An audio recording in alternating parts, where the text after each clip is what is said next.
Nah, sangat perlu sahabat 19 kota 19 kabupaten sadari ya, istilah Malayu itu sama.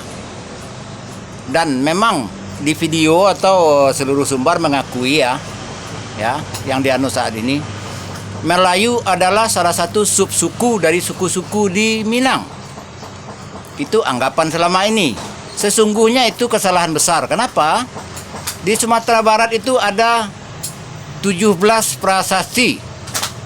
Prasasti tidak bisa didustai. Kalau cerita mulut ke mulut bisa bertambah, bisa berkurang. Prasasti Ombilin, prasasti Sarwaso, prasasti Amogapasa, prasasti Padang Roco, dan di daerah lain disebut Malayu ini ya sebagai suatu bangsa.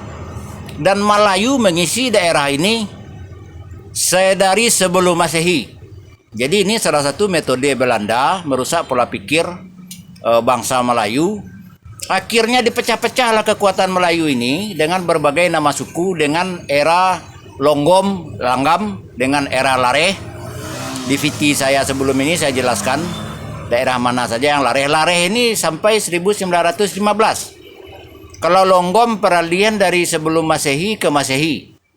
Nah, dan Malayu ini sudah mengisi Nusantara sebatas Sulawesi.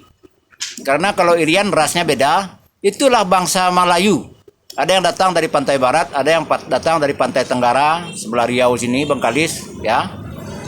Nah, ada juga yang datang dari. Jadi memang rata-rata raja, sultan bangsanya Melayu, tetapi tidak menganut nama-nama suku. Nah, datang Belanda dikecilkan, dikerdilkan, dijadikanlah nama suku atas nama bangsa Melayu ini. Dan nilai-nilai sejarah, ya, nilai-nilai ulayat adat masyarakat, itu adalah nilai-nilai adat dan nilai-nilai budaya. Hati-hati sahabat sebagai pewaris yang penjaga pemelihara. Mulailah kaji lagi secara lurus dan benar sejarah. Karena setiap bangsa penjajah yang pertama kali dilakukan adalah menghilangkan bukti-bukti sejarah, menggiring opini publik supaya leluhur itu di pandangan ahli generasi jelek. Oke, siap? Terima kasih banyak. Wabillahi taufiq wal hidayah. Wassalamualaikum warahmatullahi taala wabarakatuh.